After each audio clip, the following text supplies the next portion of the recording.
Poetas Brasileiros, demonstre.com.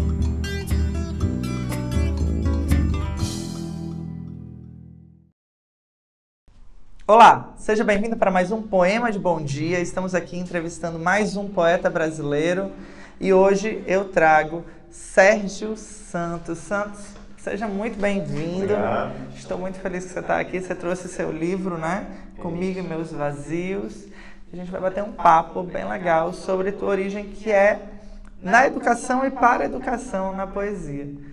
Sérgio, novamente fico muito feliz e eu queria que você começasse contando pra gente onde é que você começou a se interessar por literatura, onde foi que o Sérgio passou a ler prosa, passou a ler poesia. Então, inicialmente, eu me tornei um leitor de prosa, né? Até porque eu tenho uma origem religiosa, né? Eu fui um católico mesmo muito devotado e depois eu me tornei um protestante. E a gente tem acesso desde cedo a narrativas, né? Então, as narrativas bíblicas e tal. Então, quando cheguei na pré-adolescência, eu comecei a ler aquela literatura que é destinada a esse público infantil e juvenil. Li muito a série Vagalume, li a coleção Veredas, né? E depois eu fui lendo a literatura brasileira, os clássicos da literatura. E então eu comecei a consumir só prosa. E ainda tinha um certo preconceito em relação à poesia, né? E posteriormente é que eu fui. Pela sequência narrativa, prolongamento de ideias. E a poesia, quem foi que você leu primeiro? O autor que me fez despertar assim, para a poesia foi Augusto dos Anjos. Augusto dos Anjos é realmente um poeta muito interessante. Até hoje eu acho que é o que chama muita gente para a poesia, né? Devido ao fato dele usar uma linguagem escatológica, dele usar termos da medicina, né? Então, ele usa uma linguagem tão, ao mesmo tempo, culta e ao mesmo tempo tão... de rua, né? Que a gente acaba se sentindo atraído por ele. Eu gosto muito de Augusto dos Anjos, eu acho que ele consegue misturar universos. E é interessante, porque Augusto dos Anjos é puramente metafórico, né? Ele tem essa essência metafórica, que a Bíblia também traz. Sim, sim. Então, você parte de uma leitura de prosa mais imagética também, que traz essa história, e se encontra na poesia, embora não tenha... embora fuja, obviamente, do escopo. Existe local para se ler poesia? Existe espaço? Porque você disse que era protestante. Sim, sim. Existia esse acesso? Quando eu era protestante, e aí eu acho que depende muito da compreensão que cada pessoa tem da religião. Existem dentro de uma mesma igreja, por exemplo, pessoas que são mais abertas, outras que são mais fechadas, né? Mais fundamentalistas ou mais... né? Então, existem sempre esses movimentos. E eu era uma pessoa que procurava muito seguir à risca, né, todos aqueles ensinamentos. Então, eu acabei consumindo muito mais literatura sacra, literatura religiosa. Né? Então, inclusive na parte da prosa, né, eu li a narrativa de vários santos. Né? Então, e a própria poesia, que é a poesia, os salmos, por exemplo. Então, só mesmo depois que eu saí da igreja, que eu deixei de ser evangélico, né, e eu comecei mesmo a ter contato maior com a literatura. Eu tinha na igreja, né? Eu ainda tinha esse contato, mas ao mesmo tempo que eu tinha esse contato, né, eu tinha eu era de certo modo podado, né? De certa forma eu me sentia podado e eu me policiava em relação a que tipo de tema eu podia ler, né? Então tinha essa questão. É muito mais um recorte temático que da própria poesia. Sim, né? sim, sim. Existem os salmos, existem os gêneros poéticos ali dentro, mas existe essa trava quanto a certos temas e autores que são bem vistos. E quando você começa a escrever, quando é que o Sérgio diz assim, eu vou escrever algo e compartilhar com alguém? São dois momentos, Paulo. Sim, são exatamente. Eu me tornei primeiro um leitor, como me parece que seja o caminho da maioria das pessoas que escrevem, né? Eles primeiro passam por isso, né? Embora algumas pessoas já escrevam de cara, né? Então, eu tive um leitor de textos que eu comecei a escrever muito crítico, né? Então, eu comecei a escrever por ter contato com os textos dessa pessoa que foi meu professor de português, né? Que me influenciou muito em termos de consumir cultura, porque ele me apresentou a artistas da MPB, por exemplo, ele me apresentou inclusive a artistas que são pouco divulgados, né? Artistas do Nordeste, né? E a poesia, até a literatura de cordel. Então, quando comecei a ler esses textos que ele me proporcionou, né, o acesso, e quando eu comecei a ler também os textos que ele mesmo produziu, né, eu comecei também a me arriscar. E quando eu passei a escrever alguma coisa, eu deixei que ele pudesse ler e pudesse fazer as suas considerações, né, e criticar, exatamente. Esse ele que você está falando é o João Andrade. Isso. Que já esteve aqui. Procurem o vídeo de entrevista e as poesias do João Andrade aqui. Eu acho esse personagem que é o leitor crítico, honesto, mas ao mesmo tempo engajador, essencial. Mas o primeiro passo é escrever e o segundo passo é compartilhar. E muitas vezes os poetas e os vários poetas de casa que existem travam na primeira barreira ou encontram esse leitor que não é crítico, que aceita que está tudo bem, então ele não desenvolve, né? Me diz uma coisa, e daí ele começou a ler, começou a criticar, e você passou a fazer publicações. Onde é que eram essas publicações? Que locais e espaços você ocupava? Eu me considero assim, um poeta bissexto, né? Um poeta que não tem uma produção muito regular. Então, ao mesmo tempo que eu demoro muito para produzir, eu também tive poucas publicações antes de chegar ao meu livro, né? Então, inicialmente, eu publiquei nos suplementos de poesia do jornal Tribuna do Norte. Sim. Inicialmente foi isso. Que tem uma entrega enorme, isso, né? Hoje exatamente. menos, mas era muito...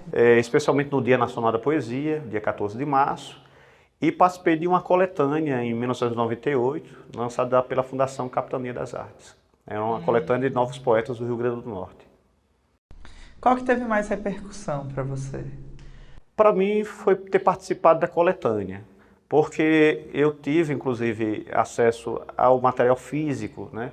E isso você pode, de repente, presentear, fazer com que as pessoas tenham maior contato, porque eu não sei quem é que vai ler o jornal. Muitas vezes a gente sabe que o jornal, nem todo mundo se interessa por todas as partes do jornal, né? Então, certas coisas não são tão divulgadas. E a gente não tem um feedback, né? E eu poderia ter o feedback no momento em que eu pudesse entregar um livro, um exemplar. E daí cobrar o feedback, né? Ter esse contato. Isso. E daí da coletânea, me corrija se eu estiver errado, você fez um livro online, é isso? Um e-book? Isso, exatamente. Que livro foi esse? Onde foi e como foi a repercussão desse livro? Bem, esse livro foi um convite, né, que eu tive, né, para eu participar de uma revista virtual, né, chamada Cucucaia. Era uma revista que eu escrevia mensalmente, né, eu escrevia artigos de opinião para essa revista. E como eu tinha algum material em casa, né, o João Andrade, novamente, me sugeriu que eu fizesse um livro lá, montasse. E foi isso que eu fiz. Que bacana. Né, foi bacana, eu coloquei lá, eu escolhi a música que ia tocar, escolhi as imagens, né, porque era um trabalho que a gente tinha certa liberdade para escolher. E inicialmente, era um coletivo, né? Exatamente. Quando eu postei no Facebook, houve uma repercussão boa. E depois, né, como as coisas do Facebook são assim, né, as coisas vão para o esquecimento, né? Isso, é que o Facebook tem essa característica de ser momentâneo, né? Isso. A gente está fazendo um perfil do Sérgio e você vai poder acessar no demonstre.com e lá vai estar esse livro compartilhado para vocês poderem acessar. Sérgio, e quando você publica essa obra, que você diz que é o livro que você nunca escreveu, eu queria entender por quê, como é que você chegou nesse livro que está aqui, está na minha frente, como assim que nunca escreveu? Exatamente, eu nunca escrevi esse livro, é um paradoxo, isso está aqui realmente, né? Mas é porque eu tive contato com o edital do concurso Otoniel Menezes de poesia. Inclusive foi uma amiga que me mostrou, né, a professora Vaneise. Ah, Vaneise. Vaneise, exatamente. Gente boníssima. Então ela fez essa divulgação e eu, assim, um pouco descrente, né, porque eu sempre tive muita dúvida quanto àquilo que eu produzia. Acho que a gente, é bom, é positivo você ter esse sentimento também. Então eu fui juntando textos que eu fui escrevendo ao longo da vida e montei um livro, porque o concurso exigia que existisse um livro inédito de poesia. E eu não tinha um livro inédito, então eu peguei uma coletânea de textos, né, são 60 poemas, e eu busquei procurar uma unidade entre esses textos, uma temática comum a eles, e acabou que virando o livro, e não uma mera coletânea. Justo. E interessante. Ele tem um ordenamento temático? Exemplo, eu posso publicar um livro de coletânea mesmo, mas eu, pelo que conheço do seu livro, ele tem uma seleção de temas e um intrincamento dessas poesias e dessas temáticas. Quais são e como você escolheu isso? Bem, existem várias formas de você dizer várias coisas, né? Eu escrevi poemas falando de várias temáticas, mas eu sempre me senti atraído por temáticas existencialistas. Eu sempre questionei a própria existência, a minha identidade, quem eu sou, o que nós somos frente às outras pessoas, né? Então a temática do livro era uma temática sobre as nossas ausências, nossos vazios. Por isso que ele se chama Comigo e Meus Vazios, né? Então seria essa ideia de que todos nós somos formados por ausências. Então existe uma temática, vamos dizer, que perpassa a obra, que inclusive envolve essas ausências quando nós estamos juntos, né? O casamento e tudo isso. Que bacana. Olha, eu gostei muito de te conhecer, de conhecer seu livro. E gostei muito de você ser professor e ter vindo de um professor. Hoje, na sala de aula, os seus alunos, você é o leitor crítico deles? Sim, isso é uma coisa que eu procuro ser, né? E, inclusive, essa a mensagem maior que eu procuro deixar para os meus colegas professores, né, que também recebem texto de alunos, e também a mensagem que eu passo para os alunos. Primeiro, o professor ele precisa ser honesto com o aluno, ele precisa realmente dizer para o aluno aquilo que ele está vendo diante de si, porque senão o aluno escreve e já acha que é um Castro Alves, que é... Claro. Né? Então ele precisa saber... começa sendo Castro Alves. Exatamente, né? Ele precisa ler bastante poesia, ele precisa sempre estar escrevendo, e aquele texto não ser considerado pronto de imediato, ele precisa escrever, reescrever, ver o que seria melhor, né, para aquele poema, que palavra cabe melhor naquela situação. Então eu procuro sim ser um leitor crítico e acho isso extremamente fundamental para se ter bons poetas no futuro. Ah, bacana. Pois olha, estou muito feliz com a sua chegada e espero que você participe dos outros projetos do Poema de Bom Dia. Obrigado vocês por terem visto a entrevista até aqui. Por favor, assistam os vídeos, poemas dele aqui no demonstre.com e no canal do YouTube. Muito obrigado, valeu. Obrigado. Até a próxima.